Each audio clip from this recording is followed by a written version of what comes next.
Now students देखिए, ये बहुत अच्छा क्वेश्चन है। 2015 का भी एक मैंने क्वेश्चन ऐसा कराया हुआ है। देखिए न्यूमेरिकल वैल्यू चेंज करके फिर से आया है। ऐसे क्वेश्चन में क्या करते हैं, देखिए ऐसा क्वेश्चन आपको एक और मिल जाएगा, सेम सर्च करोगे तो आपको पेज 1 पे मिल जाएगा एक और क्वेश्चन, उसमें न्यूमेरिकल वैल्यू कुछ और था। ये क्वेश्चन पढ़ते हैं। कह रहे the probability of selecting a blue marble at random from the jar that contains only blue black and green marble, है ना।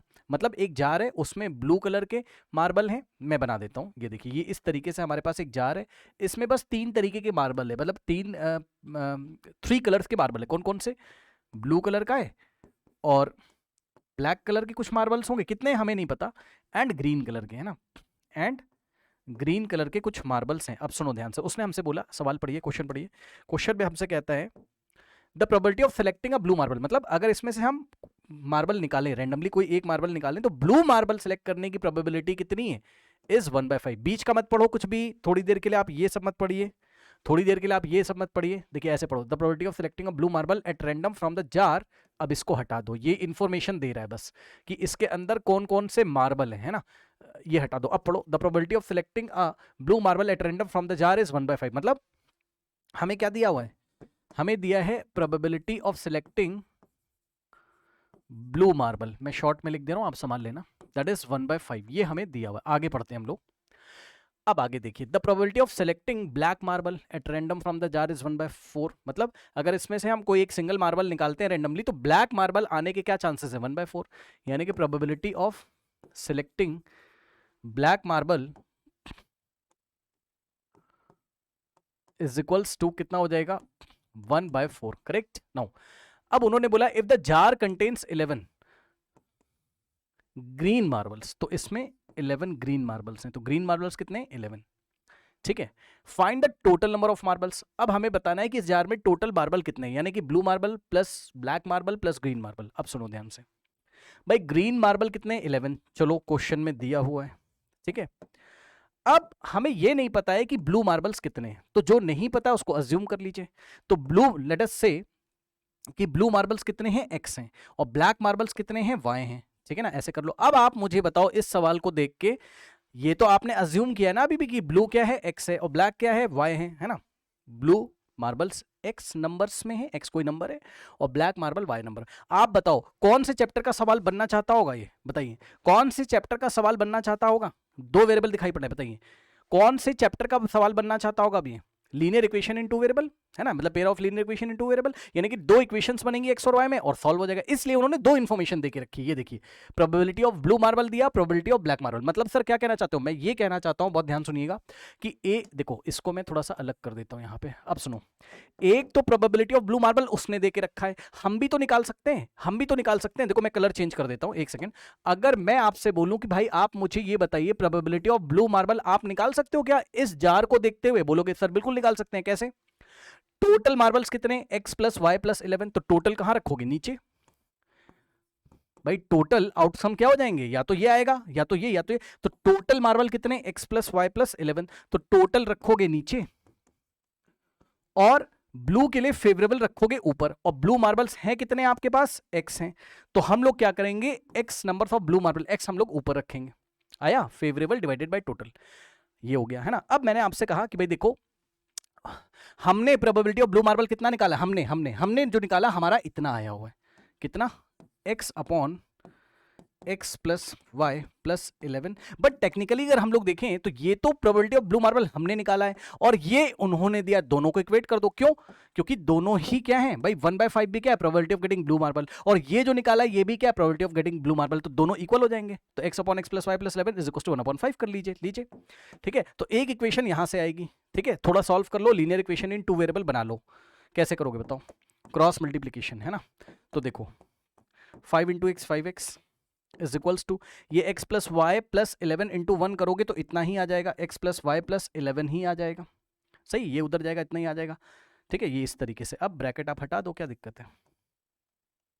x को इधर लेके आइए, तो 5x माइनस एक्स, लेफ्ट में 4x हो जाएगा, और y को भी चलो इधर ही ले आते हैं, तो minus y is equals to क्या बचेगा? 11। दिस इज इक्वेशन नंबर 1, है ना। ये हो गया इक्वेशन नंबर 1। अब आइए यहां पर देखिए, प्रोबेबिलिटी ऑफ ब्लैक मार्बल कितना दिया? 1/4। एक तो उन्होंने दिया, एक हम निकालेंगे। तो हमारे हिसाब से probability of getting black marble कितना होना चाहिए बताइए? हमारे हिसाब से probability of getting black marble कितना होना चाहिए, नीचे क्या रखेंगे total x plus y plus 11, x plus y plus 11, और ऊपर क्या रखेंगे, ब्लैक कितने मार्बल्स हैं y, तो फेवरेबल कितने हो जाएंगे y, भाई फेवरेबल अपॉन में टोटल। अब दोनों को इक्वेट कर दीजिए, क्यों, क्योंकि क्वेश्चन में ब्लैक आने के चांसेस कितने 1/4, और हमारे हिसाब से ब्लैक आने के चांसेस क्या है इतने, तो दोनों को इक्वेट कर दो, ठीक है ना, यानी कि y divided by x plus y plus 1 is equals to क्या हो जाएगा 1/4, ये इस तरीके से, ठीक है। अब सॉल्व कर लीजिए, क्या दिक्कत है, क्रॉस मल्टीप्लीकेशन सॉल्व करिए भाई, कितना हो जाएगा, देखो 4 into y 4y, this implies, आगे मैं यहीं पे सॉल्व कर रहा हूँ, this implies 4 into y 4y is equals to ये वाला bracket x plus y plus, बेटा 11 होना चाहिए ना, x प्लस वाई प्लस 11, 1 नहीं होना चाहिए 11 है ना, तो x plus y plus 11 into 1 करोगे तो कितना हो जाएगा, x प्लस वाई प्लस 11 ही हो जाएगा। अब यहां से y को इधर भेज दीजिए तो क्या हो जाएगा बताओ, 4y माइनस वाई 3y हो जाएगा ना, और x को भी इधर ही भेज दो तो हो जाएगा माइनस का x इज इक्वल्स टू क्या हो गया 11, ये इस तरीके से हमारे पास आ गया, करेक्ट, इस तरीके से हमारे पास आ गया। चलो अब मैं अच्छे से लिख के दिखाता हूं आपको।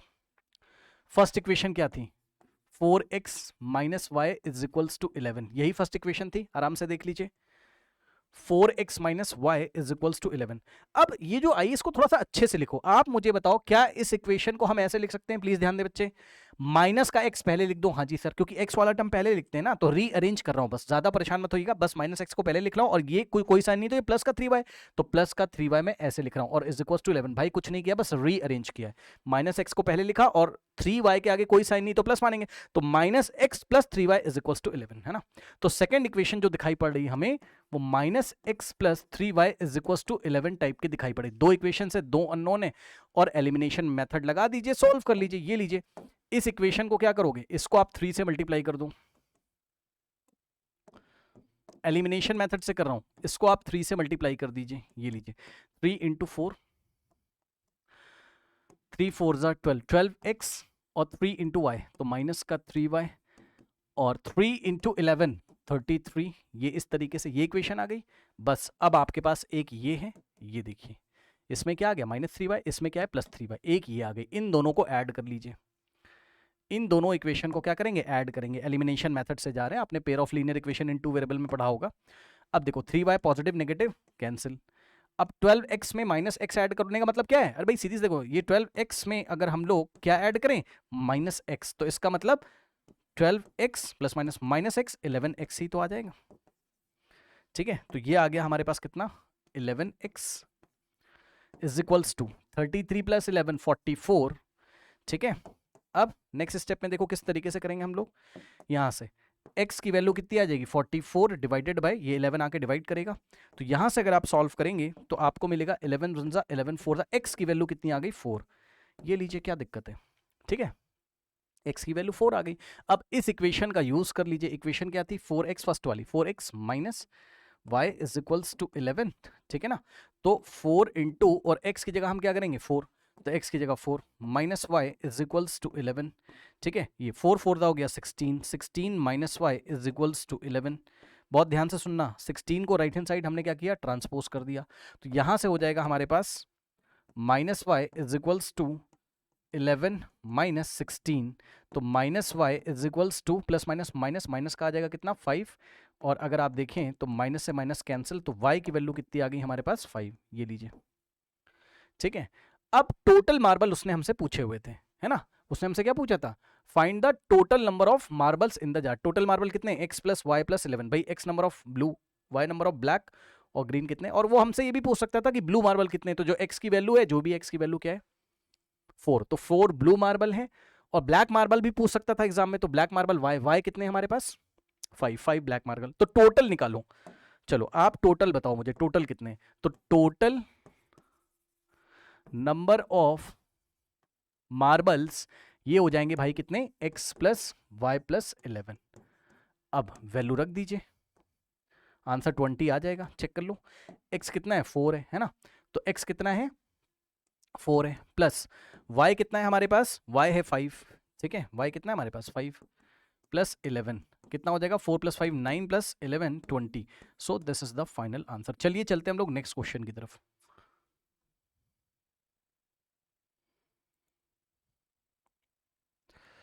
चलिए नेक्स्ट क्वेश्चन देखते हैं। क्वेश्चन में कह रहा है die is thrown once, find the probability. अब देखो डाई अगर आप थ्रो करोगे तो क्या क्या आ सकता है, या तो 1 आएगा, या तो 2 आएगा, या तो 3 आएगा डाई के फेस पे, या तो 4 आएगा, या तो 5 आएगा, या तो 6 आएगा। अब एक बात मैं आपको बता दे रहा हूं, देखो 1 ना तो प्राइम नंबर है ना ही कॉम्पोजिट है। सुन लो ध्यान से, क्या 1 एक प्राइम नंबर है? नो। तो 1 एक प्राइम नंबर? नो। क्या 1 एक कॉम्पोजिट नंबर है? नो। तो 1 ना तो प्राइम है ना ही कॉम्पोजिट नंबर है, करेक्ट। देखिए कॉम्पोजिट नंबर क्या होते हैं? कॉम्पोजिट नंबर वो नंबर होंगे जिनके 2 से ज्यादा फैक्टर होते हैं ना, मतलब 2 से ज्यादा मैंने इसलिए बोला क्योंकि आप देख लो जैसे 4 है, तो 4 को आप क्या लिख सकते हो? 2 इंटू 2 तो आपने लिखा, ठीक है ना, उसके बाद इंटू में 1 भी आप कर सकते हो, ऐसा क्या है ना, तो ये क्या हो गया? कॉम्पोजिट नंबर हो गया, ठीक है। लेकिन आप ये समझो जैसे 3 है तो 3 सॉरी 3 कह रहा हूँ 6 है, तो 2 इंटू 3 इंटू 1। अब भाई देखो सीधी सी बात है, ज्यादा 1 मुझे दिखाने की जरूरत भी नहीं है ऐसा कुछ, है ना, क्योंकि 1 को रखो ना रखो फर्क पड़ता नहीं। मोटा माटी बात ये है कि जो प्राइम नंबर नहीं होते वो कॉम्पोजिट हो जाएंगे। भाई जो प्राइम नंबर नहीं वो कॉम्पोजिट हो गए, तो इसमें से प्राइम नंबर कौन कौन सा पहले वो सिलेक्ट कर लो। प्राइम नंबर कौन कौन होता है? जो 1 से डिवाइड हो जाए और खुद से डिवाइड हो जाए। तो देखो 2 एक प्राइम नंबर है, 2 एक प्राइम नंबर है, 3 एक प्राइम नंबर है, और 5 एक प्राइम नंबर है। तो प्राइम नंबर हमारे पास कौन कौन से हो गए बताइए? 2 हो गया, 3 हो गया और 5 हो गया। क्या मैं सही हूं? यस। 1 को तो बिल्कुल मतलब 1 ना प्राइम है ना कॉम्पोजिट। अब जो बच गए कॉम्पोजिट है, खत्म। जो नंबर बच गए वो कॉम्पोजिट है। कौन कौन से बच गए बताना जरा। 1 को तो बिल्कुल लेना ही नहीं है आपको, 1 ना प्राइम है ना कॉम्पोजिट। 4 और 6, खत्म। तो कॉम्पोजिट नंबर कौन कौन से हो गए?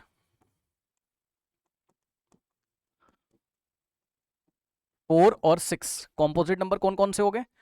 4 और 6, करेक्ट। नाउ अब देखिए, so the probability of getting a composite number, a composite, बताओ कॉम्पोजिट नंबर आने के क्या चांसेस होंगे? कॉम्पोजिट नंबर कितने फेवरेबल? कितने? 1 2, दो ही नंबर कॉम्पोजिट, तो फेवरेबल हो गया 2। टोटल कितने हो गए? 1 2 3 4 5 6। Total outcome 6। Answer is, solve कर लीजिए, 2 1 जा 2 3 जा, सो द आंसर इज 1/3, ठीक है ना। Next is probability of getting a prime number, part 2। ये पार्ट 1 था, पार्ट 2 का answer probability of getting a prime number. Prime number आने की प्रोबेबिलिटी क्या है भाई? चेक कर लो, प्राइम नंबर कौन से हैं? 2 3 एंड 5। तो 1 2 3, 3 favourable outcome divided by total outcome कितने? 6। सॉल्व कर लीजिए, आ जाएगा 3 1 जा 3 2 जा, सो द आंसर इज 1/2। चलिए चलते हैं नेक्स्ट क्वेश्चन की तरफ।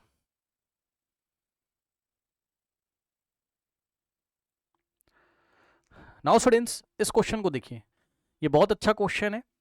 सबसे पहले उसने बोला एन इंटीजर चूजन बिटवीन, देखो लैंग्वेज पढ़िएगा एग्जाम में, उसने हमसे कहा भैया देखो कोई इंटीजर चूज करो, किसके किसके बीच में? बिटवीन बोला है, प्लीज ध्यान दें। उसने बोला है, फ्रॉम नहीं लिखा है, सुन लो ध्यान से, पहले डिफरेंस समझ लो, सभी बच्चे पहले डिफरेंस समझ लो, जल्दी से मैं लिख देता हूं।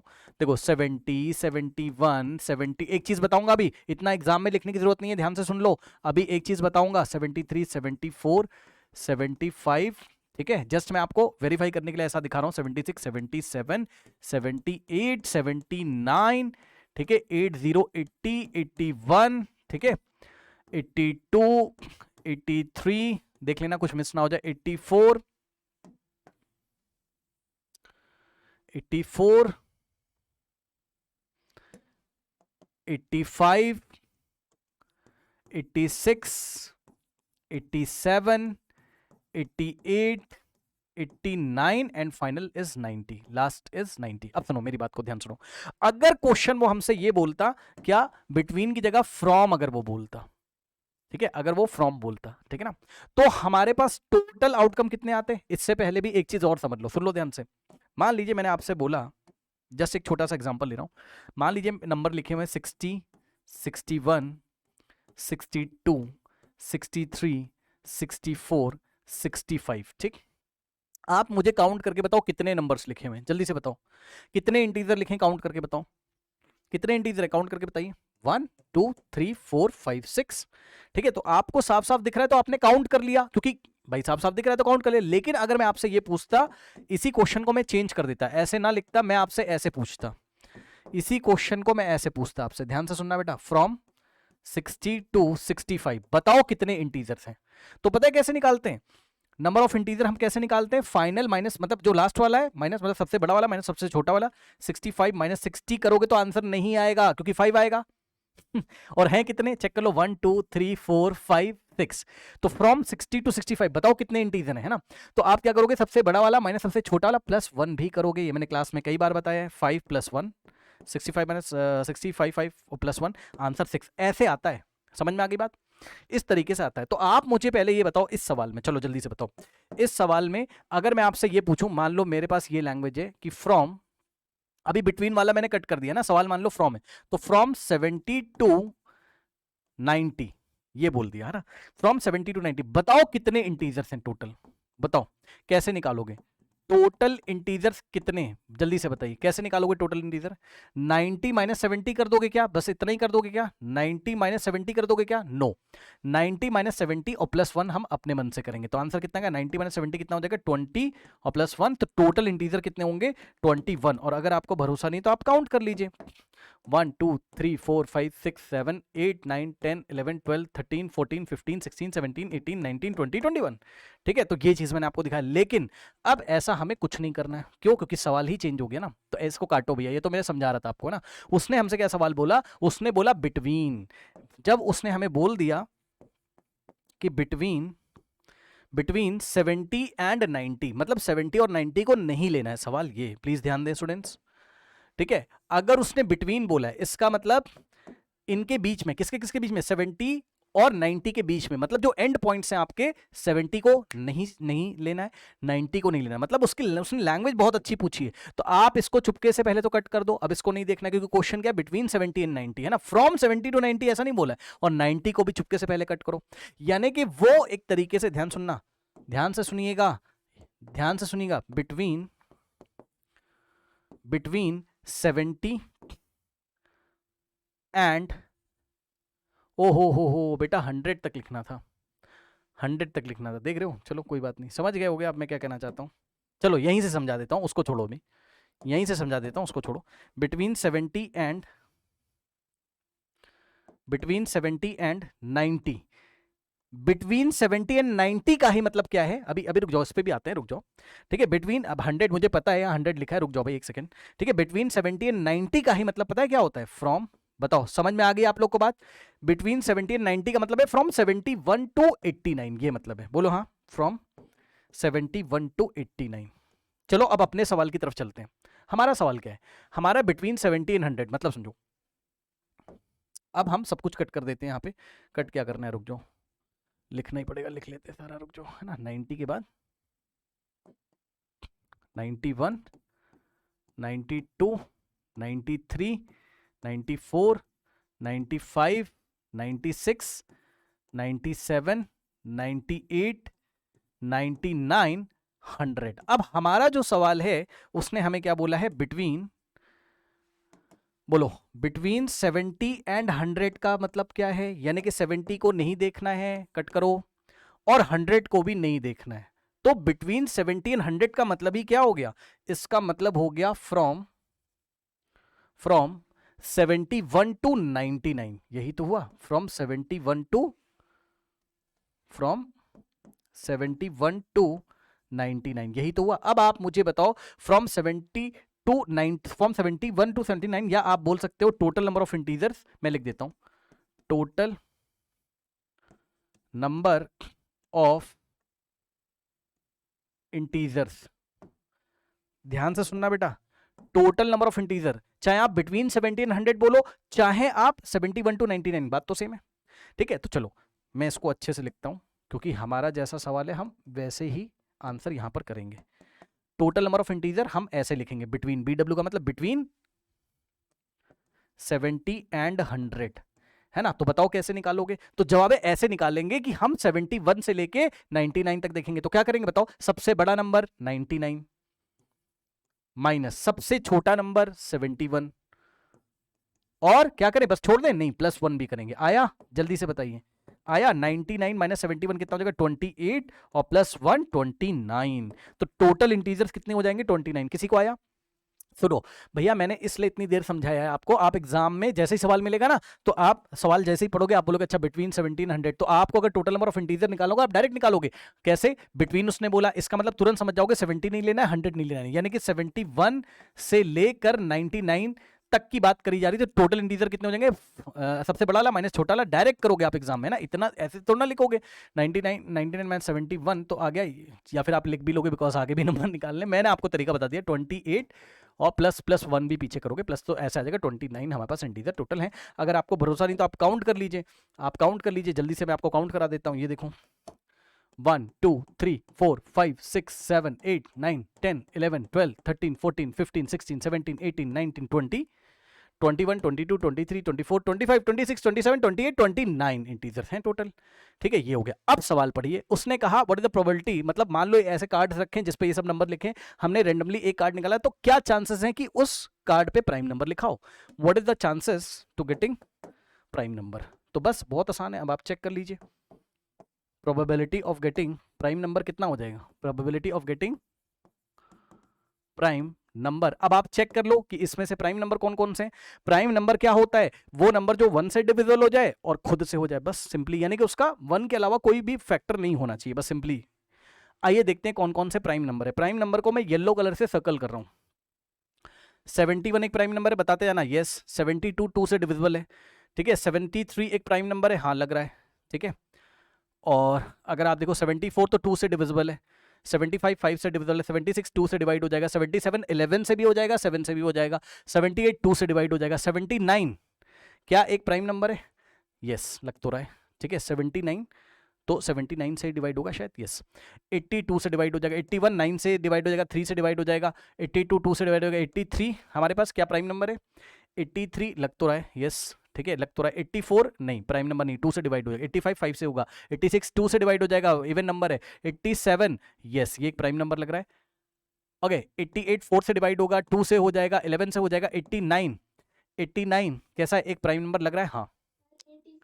87 नहीं है, सॉरी 3 से हो जाएगा, है ना, ठीक है, क्योंकि 8 7 कितना हो गया, 8 7 कितना हो गया 15, ठीक है। दोनों का सम कितना आ रहा है, दोनों डिजिट का 8 प्लस भाई 3 की डिविजिबिलिटी रूल क्या, 8 प्लस 7 15, ठीक है ना, तो 15 3 से डिविजिबल है ना, इसलिए ये नंबर भी 3 से डिविजिबल है। तो 89 हो गया। 90 हमारा 2 से डिविजिबल होगा नहीं, 91 नहीं होगा क्योंकि 91 7 और 13 से डिविजिबल है। फिर 92 अगर आप देखोगे 2 से डिविजिबल है, फिर 93 3 से डिविजिबल है, 94 2 से डिविजिबल है, और 95 5 से, 96 2 से, 97 बताओ 97 किसी से डिविजिबल है क्या, नहीं लग रहा है, ठीक है।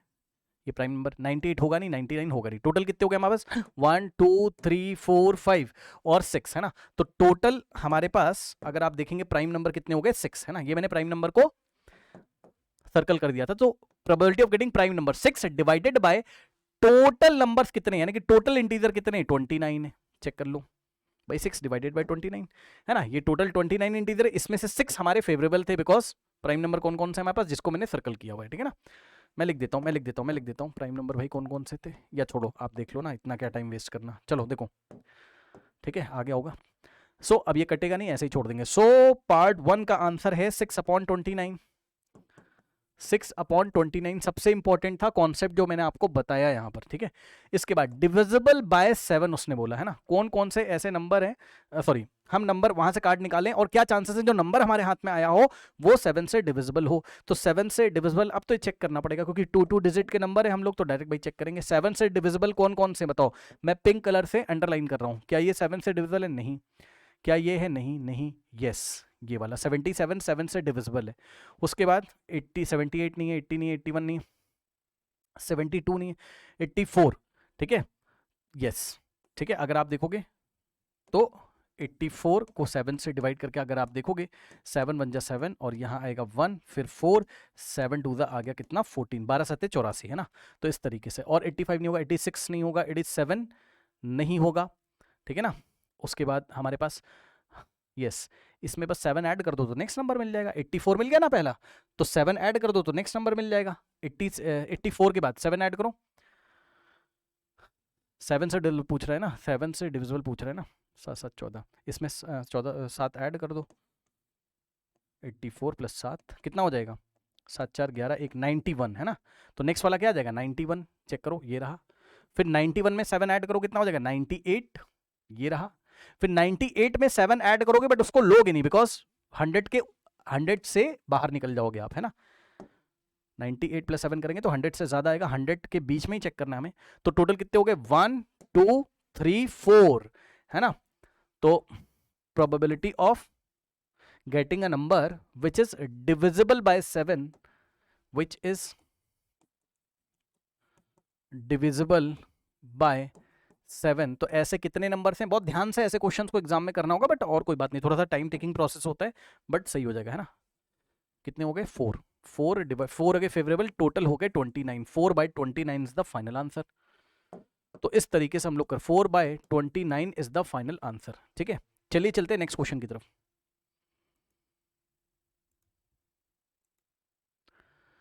नाउ स्टूडेंट्स देखिए, इस क्वेश्चन को देखिए, बहुत ही पेशेंस के साथ ऐसे क्वेश्चन को पढ़ा करिए। प्रोबेबिलिटी के क्वेश्चन आप एग्जाम में होता कुछ भी नहीं, बट आपको ध्यान से पढ़ना है सवाल। कह रहा है read the following passage and answer the question. Okay, चलिए देखते हैं क्या कह रहा है। कह रहा a game in a booth at Diwali fair involves using a spinner first.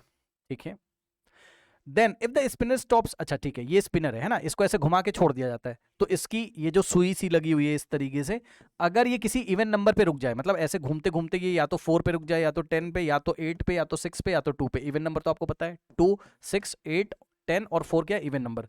तो अगर इसकी सुई ऐसे स्पिनर की घूमते घूमते स्पिनर अगर इवन नंबर पे रुक जाता है, पढ़ो क्वेश्चन, तो क्या होता है भाई, देखते हैं। ठीक है, कह रहा है game in a booth at a Diwali fair involves, ठीक है, then if the spinner stops an even number, अगर वो इवन नंबर पे रुक जाता है, the player is allowed to pick up marble from the bag, है ना। तो अगर इवन नंबर पे रुक जाता है तो हम क्या करेंगे, हम इस दूसरे वाले जार से कोई मार्बल निकाल सकते हैं। ठीक है भाई, ये है गेम, समझ में आया।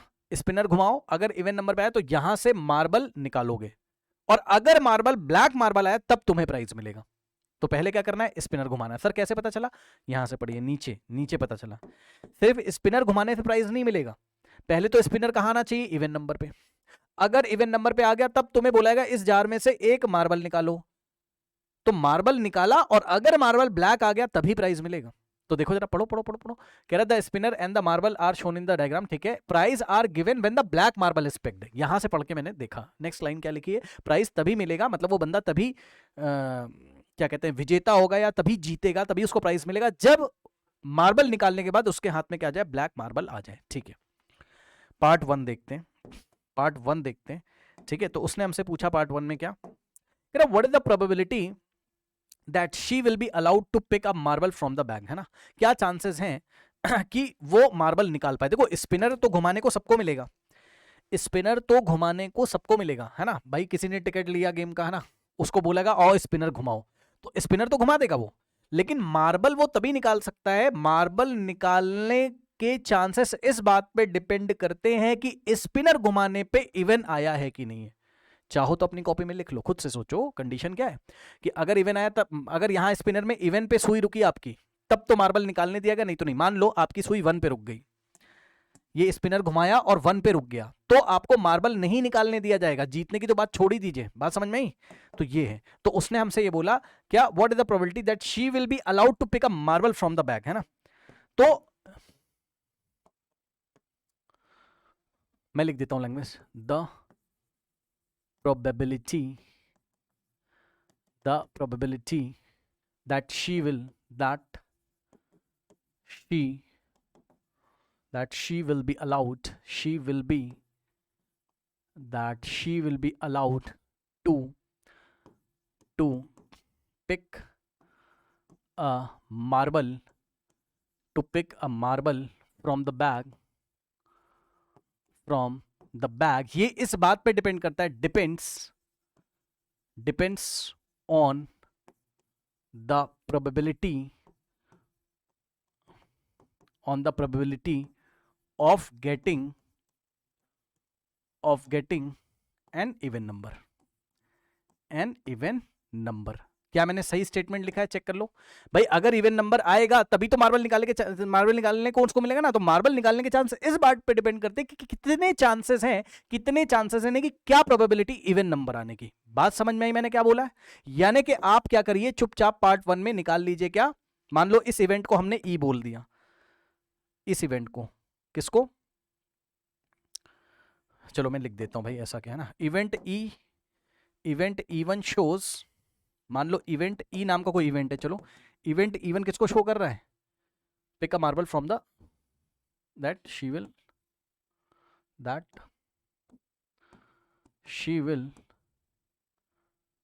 allowed to pick a marble from the bag.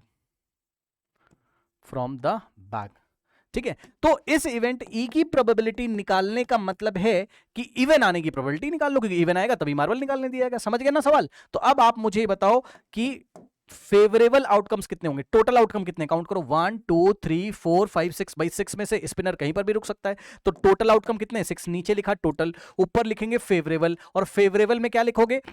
Check करो. फेवरेबल में अगर यहां आ गया तब भी चलेगा, 2 पे रुक गया तब भी उसको मार्बल निकालने का चांसेस मिलेगा. 4 पे आ गया ये भी इवन है तब भी चांस मिलेगा. 10 पे आ गया तब भी, 8 पे आ गया तब भी, 6 पे आ गया तब भी. तो टोटल 1 2 3 4 5 फेवरेबल है. 5 फेवरेबल है. तो ये हो गया पार्ट 1 का आंसर. ये हो गया पार्ट 1 का आंसर 5/6. ठीक है ना. नाउ अब पार्ट 2 हम लोग देखते हैं. पार्ट 2 में उसने क्या बोला, आइए पढ़ते हैं पार्ट 2. कह रहा है suppose she is allowed to pick a marble from the bag, what is the probability of getting a prize when it is given that. अब सुनो, कह रहा है कि सपोज, अब कह रहा है ये मान के चलो कि उसको इस बैग में से मार्बल निकालने को मिल जाता है, मतलब इवन नंबर आ चुका, इवन नंबर आ चुका. ठीक है, सपोज इवन नंबर आ चुका, कोई इवन नंबर आया होगा या तो 2 6 8, ऐसे ये मान के चले. मैंने कुछ नहीं बोला, इन्होंने बोला कि भैया suppose she is allowed to pick a marble from the bag. मान लो कि अब वो बैग से मार्बल या यहाँ जार से मार्बल निकाल सकती, बैग से मार्बल निकाल सकती, मतलब इवन आ चुका है ना. अब सुनो, तो कह रहा है ये बताओ कि क्या chances, what is the probability of getting prize. ठीक है, अब कह रहा है कि प्राइज मिलने के क्या चांसेस हैं. ध्यान से सुनना, what is the probability of getting what is the probability of getting prize, है ना. प्राइज मिलने के क्या चांसेस हैं. ठीक है ना, प्राइज मिलने के क्या चांसेस हैं. ठीक है ना.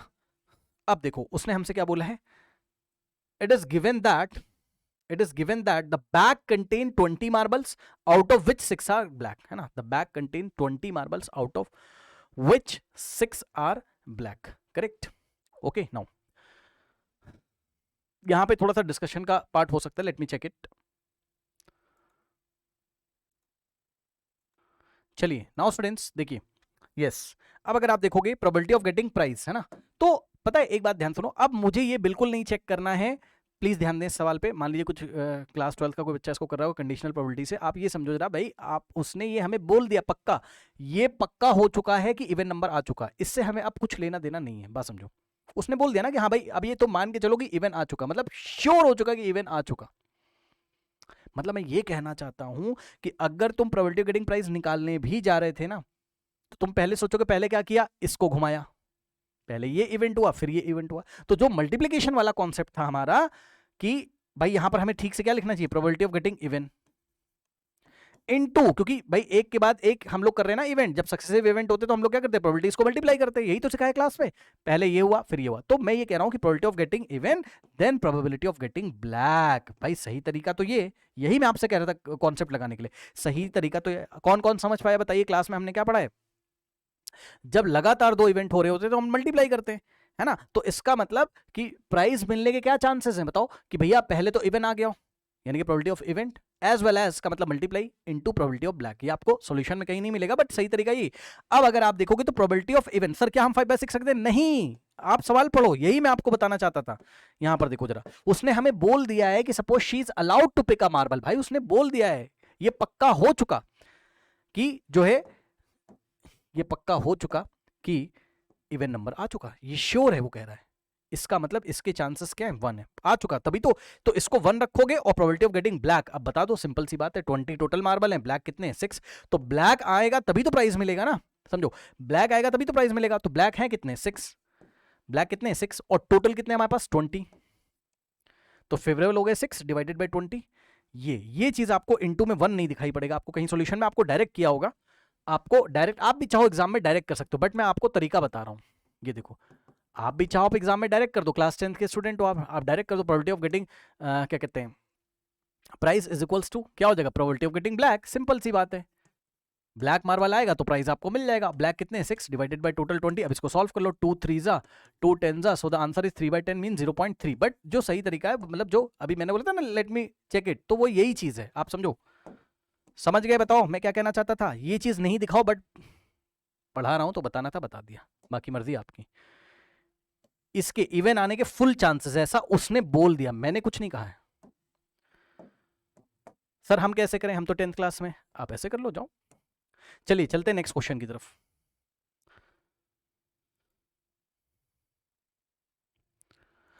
नाउ स्टूडेंट्स, इस क्वेश्चन को देखिए। इस क्वेश्चन को देखने से पहले मैं एक छोटा सा आपका रिवीजन करा देता हूं कि अगर 2 कॉइन्स को लेके साइमल्टेनियसली टॉस किया जाए या एक ही कॉइन को 2 बार टॉस किया जाए तो चांसेस तो आउटकम क्या आते हैं, 2 to the power 2 is equal to 4। Total 4 outcomes आएंगे। मैं भी करके दिखाता हूं कैसे। 4 का हाफ करिए 2, यानी कि 2 टाइम्स हेड लिखो, 2 टाइम्स टेल लिखो। फिर 2 का हाफ करोगे तो कितना आएगा 1, यानी कि 1 टाइम हेड लिखो, 1 टाइम टेल लिखो। कल भी मैंने डिस्कस किया था। और अगर 3 कॉइन टॉस साइमल्टेनियसली बोले या एक ही कॉइन को 3 बार टॉस किया जाए, मतलब 3 टाइम्स जब भी आ जाए, तो 2 की पावर 3 इज इक्वल्स टू 8। 8 का हाफ करोगे 4 आएगा, यानी कि 4 टाइम्स हेड लिखिए, ये ऐसे। फिर 4 टाइम्स टेल लिखिए। फिर 4 का हाफ करोगे 2 टाइम हेड लिखेंगे, 2 time tail, 2 time head, 2 time tail, 2 का हाफ करोगे 1, 1 time head, 1 time tail, 1 time head, 1 time tail, 1 time head, 1 time tail, 1 time head, 1 time tail. ये इस तरीके से अगर आप देखोगे तो होगा। मतलब 2 कॉइन का सवाल है तो हेड आ सकता है, दूसरे पे भी हेड, पहले पे हेड, दूसरे पे टेल, पहले पे टेल, दूसरे पे हेड, पहले पे टेल, दूसरे पे टेल। या 3 कॉइन्स का अगर सवाल है तो क्या पता पहले पे हेड, दूसरे पे हेड, तीसरे पे हेड, पहले पे हेड, दूसरे पे हेड, तीसरे पे टेल, या पहले पे हेड, दूसरे पे हेड, इस तरीके से होता है। ठीक है, अब आइए क्वेश्चन हमारा क्या है, ये तो मैंने रिवाइज करा दिया। हमारा क्वेश्चन है 2 कॉइन्स आर टॉस साइमल्टेनियसली। इसका मतलब हम कैसे जाएंगे, 2 raised to the power 2 is equal to 4। 4 का हाफ किया, 2 आया तो 2 टाइम्स हेड लिखो, 2 टाइम्स टेल लिखो। फिर 2 का हाफ करोगे, ये 2 टाइम्स हेड है, 2 का हाफ करो तो 1 आएगा, यानी कि 1 टाइम हेड लिखो, 1 टाइम टेल लिखो, 1 टाइम हेड लिखो, 1 टाइम टेल लिखो। इसका मतलब ये है कि अगर हम देखें तो हमारे पास टोटल पॉसिबल आउटकम क्या क्या है, या तो दोनों पे हेड हेड आ गया होगा, हेड हेड, या तो क्या आ गया होगा हेड टेल, पहले पे हेड दूसरे पे टेल, या तो पहले पे टेल दूसरे पे हेड, और या तो दोनों पे टेल आ गया होगा, टेल टेल, है ना। ये इस तरीके से। अब उसने हमसे सवाल पूछा पहला, एटलीस्ट 1 हेड का क्या मतलब है, ध्यान सुनो। What is the probability that getting at least head, part 1, probability of getting at least 1 head. ध्यान दीजिए students, probability of getting at least 1 head, है ना। एटलीस्ट 1 हेड का मतलब कम से कम एक हेड आ जाए। ध्यान से सुनिए, कम से कम एक हेड आ जाए। ज्यादा से ज्यादा कितने भी आ सकते हैं, चाहो तो भाई अपनी कॉपी में लिख लो, चाहो तो अपनी कॉपी में लिख लो, कम से कम एक हेड तो आना ही चाहिए। ज्यादा से ज्यादा कितने भी आ सकते हैं, मतलब ज्यादा से ज्यादा 2 हेड आएंगे भाई, दोनों पे हेड आ गया होगा। ये मतलब इसमें क्या क्या चलेगा, रुक जाओ मैं ना कलर दिखा देता हूं आपको, कलर से मैं लिख देता हूं, रुक जाओ, है ना। देखो पार्ट 1 येलो कलर से, probability of getting at least 1 head, है ना। एटलीस्ट 1 हेड का मतलब कम से कम एक हेड तो आ ही जाए। ये देखो इसमें पहले एक बार हेड आया, ठीक है, पहली बार हेड आया, दूसरी बार टेल, तो ये चलेगा। क्या ये चलेगा, हाँ दूसरी बार हेड आया, कम से कम एक बार तो आया है। और क्या दोनों बार हेड आ जाए वो भी चलेगा, हाँ कम से कम एक बार हेड आ जाए, ज्यादा ज्यादा कितनी बार भी आ सकता है, यानी कि दोनों हेड वाले भी चलेंगे। तो फेवरेबल कितने हो गए 1 2 3, ये नहीं चलेगा, इसमें तो एक बार भी हेड नहीं आया, कम से कम एक बार हेड आना चाहिए था एटलीस्ट का मतलब, है ना। तो 1 2 3, 3 हो गए फेवरेबल। टोटल कितने हो गए 1 2 3 4, 4 हो गए टोटल। तो आंसर इज 3/4। चलिए दूसरा देखते हैं, पार्ट 2 हम लोग देखते हैं। पार्ट 2 को व्हाइट कलर से कर रहा हूं। उसने बोला at most 1 tail, probability of getting at most 1 tail. सुनो, एटमोस्ट का क्या मतलब होता है, एटमोस्ट 1 टेल का मतलब ज्यादा से ज्यादा 1 टेल है, 1 से ज्यादा नहीं आना चाहिए। और कम से कम कितने टेल भी आ सकते हैं ना, कि कम से कम 0 टेल आया होगा, मतलब टेल नहीं आया होगा तब भी चलेगा। चाहो तो लिख लो अपनी कॉपी में, एटमोस्ट 1 टेल का मतलब क्या है, एटमोस्ट 1 टेल का मतलब है ज्यादा से ज्यादा एक टेल आना चाहिए, 1 टेल आना चाहिए। 1 से ज्यादा 2 टेल वाला इसमें बिल्कुल नहीं आएगा, और 0 टेल वाला मतलब जब टेल आया ही नहीं होगा तो वो भी चलेगा। मतलब ध्यान से सुनो, ज्यादा से ज्यादा 1 टेल चाहता है वो, ज्यादा से ज्यादा। एटमोस्ट का मतलब ज्यादा से ज्यादा 1 टेल, मतलब कम से कम कितने, कम से कम 0 टेल वाला भी चलेगा, ये चलेगा हाँ, क्योंकि इसमें 0 टेल, एक भी टेल नहीं आया। कम ज्यादा से ज्यादा 1 टेल, तो आप चेक करो, ज्यादा ज्यादा 1 टेल, इसमें ज्यादा ज्यादा 1 टेल ही है, एक बार ही टेल है, एक बार हेड है। इसमें ज्यादा ज्यादा एक ही बार टेल है, 1 टेल है। क्या ये चलेगा, नो ये नहीं चलेगा, चेक कर लो, क्योंकि इसमें दोनों बार टेल आ गया। उसने बोला ज्यादा ज्यादा एक ही बार टेल आना चाहिए, 2 बार नहीं आना चाहिए, है ना।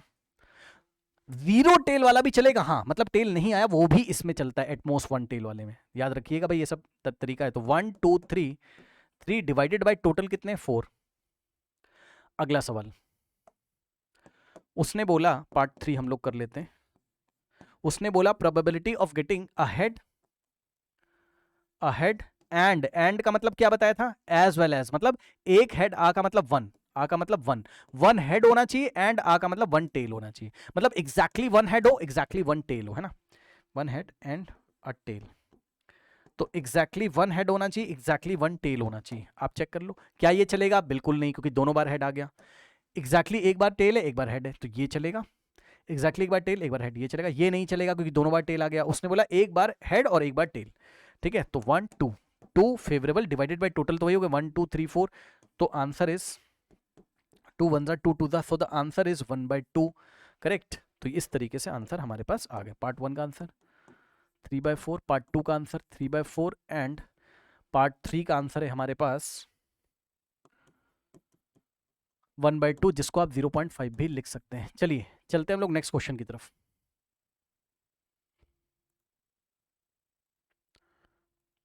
नाउ स्टूडेंट्स, इस सवाल को देखिए। फॉर एन इवेंट ई, कोई इवेंट है ई, तो उसके लिए probability of event plus probability of E bar means not event, मतलब इवेंट के होने की प्रोबेबिलिटी और इवेंट के ना होने की प्रोबेबिलिटी का सम कितना दिया है, एक्स। ये तो इन्होंने दिया है, हमें क्या पता है, हमें क्या पता है बताओ। ये बन गई इक्वेशन नंबर 1। हमें क्या पता है, जल्दी से बताओ, कि किसी इवेंट के होने की प्रोबेबिलिटी और प्लस उस इवेंट के ना होने की प्रोबेबिलिटी का सम कितना पढ़ा है हमने क्लास में, जल्दी से बताइए। हमने क्या पढ़ा है, P of E plus P of E bar 1। किसी इवेंट के होने की प्रोबेबिलिटी और ना होने की प्रोबेबिलिटी का सम कितना होता है, 1। ये बन गई 2। अब आप चेक कर लो, 1 और 2 को कंपेयर कर लो, है ना। तो अगर आप देखें तो probability of E plus E not, probability of E plus probability of E not is equal to, इनके हिसाब से एक्स है और हमारे हिसाब से क्या है, 1 है, यानी कि एक्स की वैल्यू कितनी आ गई, 1। भाई इक्वेट कर दो ना, एक्स की वैल्यू 1 ही तो हो जाएगी, क्योंकि दोनों के लेफ्ट हैंड साइड इक्वल है तो राइट हैंड साइड इक्वल हो जाएंगे। तो एक्स की वैल्यू हो गई 1, और जैसे ही एक्स की वैल्यू 1 हो गई, जो पूछा है बता दो, क्या पूछा है उन्होंने, then the value of x cube minus 3। तो एक्स क्यूब माइनस 3, एक्स की जगह 1 रखिए, तो एक्स का क्यूब मीन्स 1 का cube minus 3 is equal to 1 का cube means 1 into 1 into 1 means 1 minus 3, और 1 minus 3 is minus 2। So the answer is -2। Option A is the correct answer.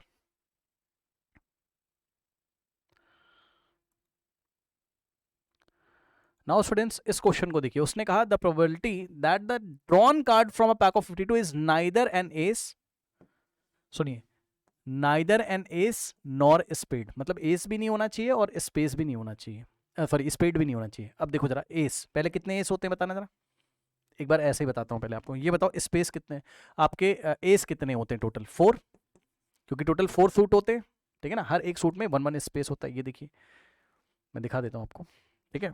Spades, hertz, diamond, club, ये first suit है आपका, ये second suit है, ये third है, ये फोर्थ है, तो सब में एस आता है। तो 4 कार्ड तो ये हटा दीजिए, एस वाले कौन कौन से, ये ए लिखा रहता है ना जिसपे एस एस एस, 4 तो ये चले गए। और कह रहा है स्पेड भी नहीं होना चाहिए। स्पेड कितने होते हैं, स्पेड वाले सूट में टोटल कार्ड कितने होते हैं, 13, तो 13 ये नहीं होने चाहिए। लेकिन ध्यान दें जरा, क्या आप मेरी बात समझ रहे हो, स्पेड भी नहीं होने का मतलब ये है कि हमारे पास इनमें से कोई कार्ड भी, यही तो स्पेड है, तो ये सब कट करो, ये वाला सूट पूरा स्पेड है आपका, ऐसे।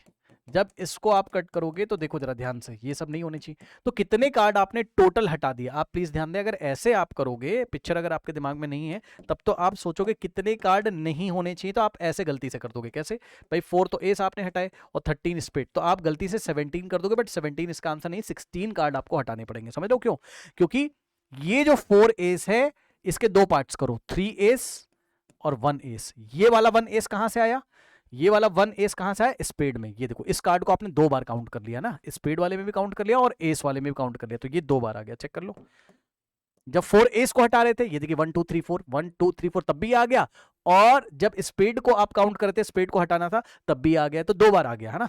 समझ लो बात को, तो ये चीज है। मतलब अगर आपको अच्छे से मैं दिखाऊं और अच्छे से क्लियर करके मैं आपको दिखाऊं, तो मैं आपको ऐसे दिखा सकता हूं कि भाई देखो, एस 3 ले लो, 3 एस ले लो, क्यों, क्योंकि एक एस जो बच गया वो इसी स्पेड में कवर हो जाएगा। 13 स्पेड में ही एक एस रहा होगा, मतलब 12 प्लस 1 कर लो, और ये 1 किसको बता रहा है, एक एस रहा होगा, और ये 3 एस, 3 प्लस 1 टोटल 4 एस हो गया, वो बचे। समझ गए, आया। तो टोटल कितने कार्ड हटाने बताओ, ये वाले 3 और प्लस 12 + 1 13, ये वाले 17 मत हटा देना है ना, तो हो जाएगा टोटल 16 हटा दो क्योंकि उसको ये नहीं चाहिए। पढ़ो ध्यान से, probability of drawn a card from neither ace spade, ये नहीं होना चाहिए। तो क्या होना चाहिए, रिमेनिंग कार्ड कितने बच गए, रिमेनिंग कार्ड्स में से कुछ भी हो जाए, यही चाहता है वो।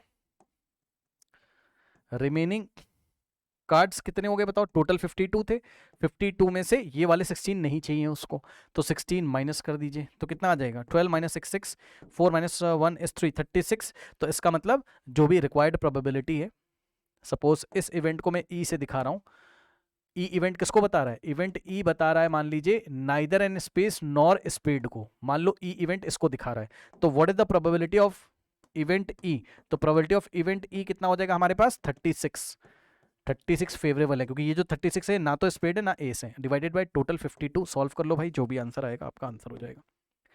4 9 जा 36 और 4 से इसको कैंसिल करोगे, 4 1 जा 4, 3 जाएगा, सॉरी 1 जाएगा, 4 3 जा, सो the answer is 9/13, answer is 9, option A is the correct answer. चलिए चलते हैं नेक्स्ट क्वेश्चन की तरफ।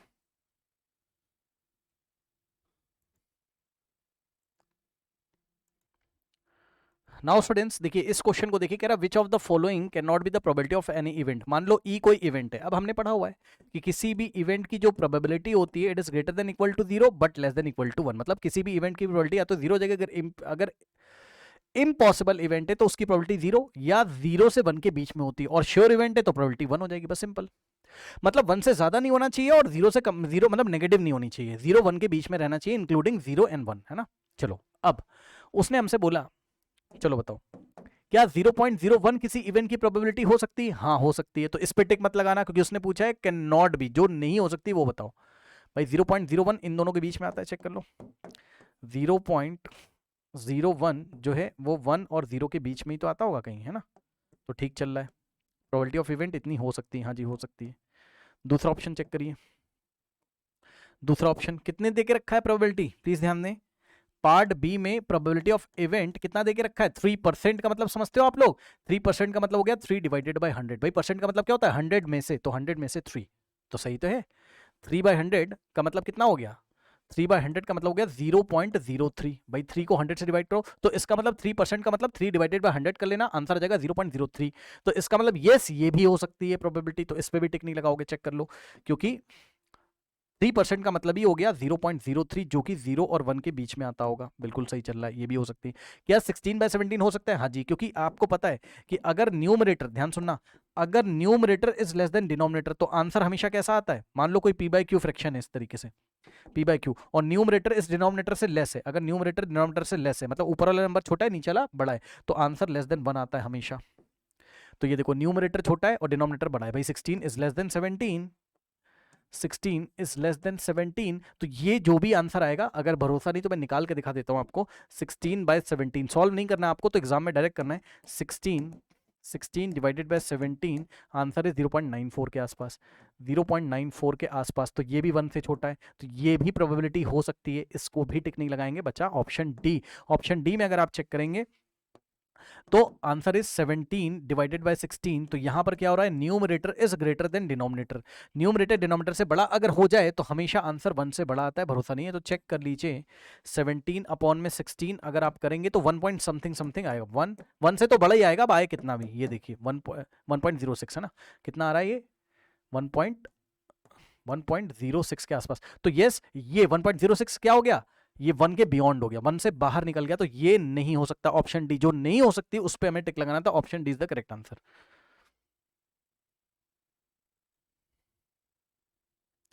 चलिए देखिए कल एक ऐसा क्वेश्चन हमने देखिए भाई डिस्कस किया था, तो ज्यादा मैं डिटेल में ना डिस्कस करके जल्दी जल्दी बता देता हूँ। डाइज इज रोल ट्वाइस, एक ही डाई को 2 बार थ्रो करोगे 36 आउटकम आएंगे टोटल, क्या 1 के साथ 1 आ सकता है, 1 के साथ 2, 1 के साथ 3, 1 के साथ 4, 1 के साथ 1 के साथ ऐसे है ना, फिर 2 के साथ 1, 2 के साथ 2, ऐसे करके 36 आउटकम आपके आ सकते हैं। अब उन्होंने हमसे सवाल पूछा what is the probability that 5 will not come up either time, मतलब ना तो पहली बार 5 आए ना दूसरी बार 5 आए, तो आप क्या करो, आप प्रोबेबिलिटी निकाल लो किसकी, उसने पूछा the probability that 5 will not come up either time, किसी भी बार 5 ना आए, ना पहली बार ना दूसरी बार ना दोनों बार, मतलब ये नहीं आना चाहिए, क्या क्या नहीं आना चाहिए मैं आपको बता देता हूं क्या क्या नहीं आना चाहिए। देखो 1 के साथ 5 कहीं ना आ जाए, मतलब मान लो पहली बार 1 आया, दूसरी बार 5 आ गया, ऐसा हो सकता है। 2 के साथ 5 आ जाए, 3, बट ये सब नहीं आना चाहिए। उसने कहा 5 नहीं आना चाहिए, आप समझो, ना तो पहली बार ना दूसरी बार। तो मैं आपको लिख के दिखा रहा हूँ, पहले आप लिख लो कि 1 के साथ 5, 2 के साथ 5, 3 के साथ 5, आप क्या क्या सोच सकते हो, 4 के साथ 5, फिर 5 के साथ 5, और फिर हम ये यहाँ पे अज्यूम कर रहे हैं कि मान लीजिए सेकेंड टाइम 5 आ गया है, सेकेंड टाइम 5 आ गया, तो पहली बार क्या आया होगा 1 2 3 4, फर्स्ट टाइम में 1 आ गया होगा, सेकेंड टाइम में 5, फर्स्ट टाइम में 2, सेकेंड टाइम में 5, ऐसा हम सोच रहे हैं। मान लो भाई सेकेंड टाइम में 5 आया है ना, तो फर्स्ट टाइम में क्या पता 6 आ गया हो और सेकेंड टाइम में 5, तो ये सब नहीं आना चाहिए इनके अकॉर्डिंग। रुक जाओ पहले मैं लिख लूँ। अब ऐसा भी तो हो सकता है कि फर्स्ट टाइम आप ये सोचो फर्स्ट टाइम ही 5 आ गया हो, तो सेकेंड टाइम 1 आ सकता है, 5 के साथ सेकेंड टाइम 2 आ सकता है, 5 के साथ सेकेंड टाइम 3 आ सकता है, फिर 5 के साथ सेकेंड टाइम 4 आ सकता है। मतलब आप इनको वो कर दो, फ्लिप कर दो, 5,1 2, समझ रहे हो ना, 5,2 5,3 5,4, इसको फ्लिप करोगे नहीं, 5,5 को फ्लिप करके 5,5 भी मिलेगा, इसलिए इसको नहीं करेंगे, इसको करो, इसको फ्लिप कर दो तो 5,6 हो जाएगा। मतलब उसने हमसे यही बोला कि भैया ये सब नहीं आना चाहिए, मतलब कितने आउटकम्स नहीं आने चाहिए। आपको एग्जाम में सब इतना लिख के टाइम थोड़ा ना वेस्ट करोगे, एमसीक्यू टाइप क्वेश्चन है, तो आपके कितने नहीं आने चाहिए, ये नहीं ये नहीं ये नहीं ये नहीं ये नहीं ये नहीं ये नहीं ये नहीं ये नहीं, कितने हो गए टोटल, 1 2 3 4 5 6 7 8 9 10 11 नहीं आने चाहिए, 11 आउटकम नहीं आने चाहिए, तो 11 को छोड़ दो, बचे कितने, मतलब ये सब नहीं आने चाहिए। चेक कर लो, मैं यहाँ पे भी दिखाता हूँ, 5,1 5,2 5,3 5,4 5,5 5,6, और कल भी पढ़ाया था मैंने आपको कि ये वाली रो नहीं आनी चाहिए, ये वाली, और ये वाला कॉलम नहीं आना चाहिए, याद है कल भी मैंने आपको पढ़ाया था। टोटल 11 नहीं आने चाहिए, 36 आउटकम में से 11 नहीं आने चाहिए, तो कितने फेवरेबल हैं जब 5 नहीं आता है, तो कितने फेवरेबल आउटकम हो जाएंगे टोटल, प्रोबेबिलिटी ऑफ, अब मैं लिख देता हूं, मान लो इस, पहले फेवरेबल निकाल देता हूं, आप चाहो तो वहां से काउंट कर लो, काउंट करने कौन बैठेगा, सीधे देखो 11 नहीं हो सकते, टोटल 36 थे, 36 माइनस 11 करोगे तो जो भी 25 आउटकम बचे, कौन कौन से वाले, जो मैंने नहीं, मतलब ये वाला ये वाला ये वाला ऐसा करके ना, इसमें 5 आपको कहीं नहीं दिखाई पड़ेगा, काउंट कर लो जल्दी से, 1 2 3 4 5 6 7, काउंट कर लेना है ना, ये आ गया, देखिए समझ गया ना, ये देखिए, ये देखिए इसमें 5 कहीं नहीं आता, तो टोटल 25 आउटकम्स ऐसे हैं जिसमें 5 कभी नहीं आता, और यही उसने हमसे पूछा था, probability that 5 will not come up either time। either time का मतलब ना तो एक बार 5 आए, ना तो दूसरी बार आए, ना पहली बार, ना ही दोनों बार आए, तो सबको हटा दो। 25 डिवाइडेड बाय टोटल कितने हमारे पास 36 आउटकम्स हैं, so option D is the correct answer. चलिए चलते हैं नेक्स्ट क्वेश्चन की तरफ।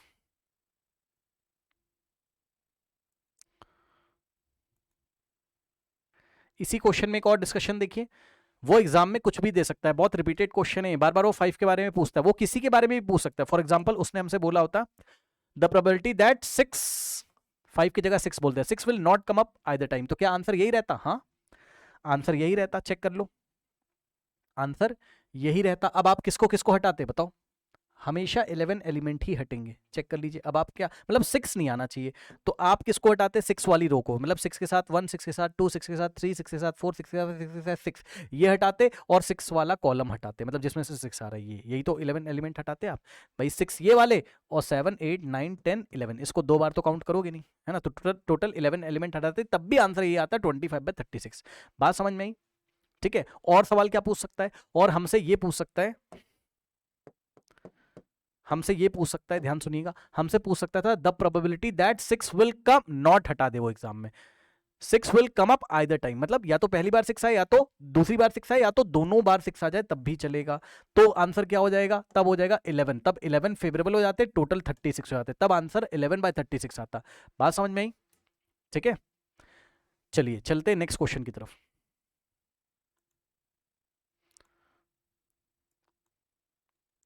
नाउ स्टूडेंट्स इस क्वेश्चन को देखिए, ये जार 1 जार 2 जार 3, इसमें 1 2 3 4 रेड है और 4 black balls, sorry green balls हैं, यहाँ पे 3 रेड 3 ग्रीन, 4 रेड 2 ग्रीन, है ना।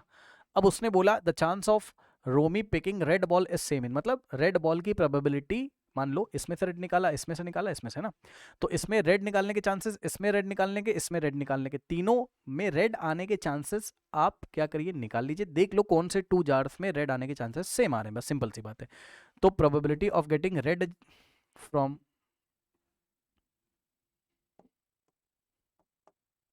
jar 1, probability of getting red from jar 1, 1 का मतलब from jar 1 is equals to, बताओ कितने रेड, 1 2 3 4, 4 रेड, टोटल कितने, 4 + 4 8, तो आंसर इज 1/2। अब सेकेंड जार में जाइए, तो probability of getting red from second jar, red 2 का मतलब सेकेंड जार से रेड आने के क्या चांसेस हैं, कितने रेड हैं, 3 divided by total 3 + 3 6, answer is again 3 1 3 3 2 again 1/2। तो बस answer is jar 1 and jar 2। Jar 3 का भी चेक ही कर लो भाई, क्या पता ऑप्शन में जार 1 2 3 तीनों का सेम आ रहा हो। Probability of getting red from jar 3 is equals to, red कितने 4, टोटल कितने 4 + 2 6,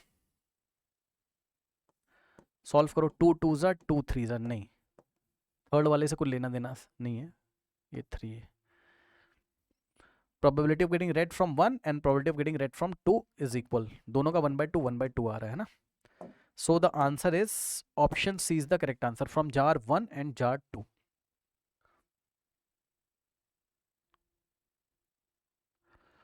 नाउ स्टूडेंट्स इस क्वेश्चन को देखिए, उसने हमसे बोला look at the numbers given below, है ना, which of the above number represents probabilities. अब सुनो, इनमें से कौन कौन से ऐसे हैं, फर्स्ट वाला, सेकंड वाला, थर्ड वाला, जो प्रोबेबिलिटी को रिप्रेजेंट कर रहे हैं। तो हमें पता है कि किसी भी, मान लो ई कोई इवेंट है, तो प्रोबेबिलिटी ऑफ एनी इवेंट वो क्या हो सकता है, greater than equal to 0 but less than equal to 1। मतलब क्या किसी इवेंट की प्रोबेबिलिटी 0 हो सकती है, हाँ जी हो सकती है, तो उस इवेंट को हम लोग क्या बोलते हैं, इम्पॉसिबल इवेंट। क्या किसी इवेंट की प्रोबेबिलिटी 1 हो सकती है, हाँ उसको हम श्योर इवेंट बोलते हैं। इसलिए बोला probability of any event is greater than equal to 0 but less than equal to 1, है ना, मतलब 0 1 के बीच में। क्या नेगेटिव हो सकती, नहीं। प्रोबेबिलिटी ऑफ किसी इवेंट की प्रोबेबिलिटी मान लो -6.2 कोई बोल रहा है, नहीं हो सकती, नेगेटिव में नहीं हो सकती, 0 हो सकती, 1 हो सकती, 0 1 के बीच में कुछ भी हो सकती है। आइए चेक करते हैं। और एक चीज और, क्या परसेंटेज में दिया हो तो क्या करें, मान लो उसने हमें बोला कि किसी इवेंट की प्रोबेबिलिटी है 3%, तो परसेंटेज में जब भी दिया हो तो आप इस तरीके से सॉल्व कर लिया करिए। मान लीजिए 3% दिया, तो 3% का मतलब 3 डिवाइडेड बाय परसेंट हटाओ, नीचे 100 लगाओ। भाई परसेंट का मतलब ही होता है 100 में से चेक करना है, तो 3/100 का मतलब 0.03, जो कि 0 1 के बीच में आ रहा है। बिल्कुल सही बात है भाई, 0.03 0 1 के बीच में तो आता है ना। तो अब आइए चेक करते हैं, है ना। क्या -0.5 हो सकता है, कभी भी नहीं। क्या 0.001 हो सकता है, हाँ हो सकता है, क्योंकि ये नंबर 0 और 1 के बीच में आता है, ये हो सकता है। क्या 1/2 हो सकता है, हाँ जी बिल्कुल हो सकता है। 1/2 का मतलब 0.5 हो गया। और वैसे भी आप हमेशा चेक करो कि न्यूमरेटर डिनोमिनेटर से छोटा है तो वो आंसर हो सकता है। फिर से नोट करो कॉपी में, न्यूमरेटर डिनोमिनेटर से छोटा है तो वो आंसर हो सकता है। जैसे फॉर एग्जांपल आपसे पूछा किसी ने, क्या 14/15, क्या ये प्रोबेबिलिटी किसी की हो सकती है, हाँ। न्यूमरेटर डिनोमिनेटर से छोटा है तो आंसर पक्का 1 से लेस आएगा, करके देख लेना कैलकुलेटर से। 15/14 क्या ये हो सकता है, नहीं, क्योंकि यहाँ न्यूमरेटर डिनोमिनेटर से बड़ा हो गया, आंसर 1 से बड़ा आएगा, करके चेक कर लेना। 15 को 14 से डिवाइड करके चेक कर लेना। तो हमें क्या चेक करना है, हमें चेक करना है न्यूमरेटर डिनोमिनेटर से छोटा होना चाहिए। क्या 1 हो सकता है, अभी मैंने बताया हाँ बिल्कुल हो सकता है। अगर श्योर इवेंट है तो प्रोबेबिलिटी क्या हो जाएगी, 1। उसके बाद क्या 1.0001, नहीं, ये तो 1 के बियॉन्ड निकल गया ना, 1 के इधर चला गया ना, ये तो 1 से ज्यादा हो गया, तो ये हो नहीं सकता। उसके बाद क्या 99% हो सकता है, हाँ बिल्कुल। किसी इवेंट की प्रोबेबिलिटी क्या 99% हो सकती है, सर बिल्कुल, क्योंकि 99% का मतलब क्या हो गया, 99% हटाओ 100 लगाओ, और 99 को 100 से डिवाइड करोगे तो पीछे से 2 डिजिट छोड़ के डेसिमल यानी कि 0.99 आ जाएगा। 0.99 0 और 1 के बीच में ही तो होता है कहीं ना कहीं, है ना। तो यस, ये भी हो सकता है। मतलब परसेंटेज में दिया हो, परसेंटेज हटाओ, अपॉन में 100 लगाओ, सॉल्व करो, चेक करो क्या आ रहा है, ठीक है। तो कौन कौन से ऑप्शन सही है हमारे पास, सेकंड थर्ड हो सकता है, fourth second third fourth six, second third fourth second third fourth six. Option D is the correct answer, option D is the correct answer, option D is the correct answer. अच्छा चलो बताओ, एक question मैं आपसे पूछता हूं, बताओ किसी इवेंट की प्रोबेबिलिटी, किसी इवेंट की प्रोबेबिलिटी क्या 205% हो सकती है, जल्दी से बताइए। किसी इवेंट की प्रोबेबिलिटी क्या 205% हो सकती है, बताओ। नहीं हो सकती, कैसे 200, मतलब ऐसे हाइपोथेटिकल क्वेश्चन है, देख लो। अपॉन में 100 करोगे, बिल्कुल नहीं हो सकती। 100 से डिवाइड करोगे, यहाँ आ जाएगा 2.05, जो कि 1 के बियॉन्ड चला गया, ये हो नहीं सकता, है ना। इस तरीके से परसेंटेज हटाओ, अपॉन में 100 लिखो, सॉल्व करो, चेक करो 0 और 1 के बीच में आ रहा है कि नहीं। अगर आ रहा होगा तो यस पॉसिबल है, ठीक है ना।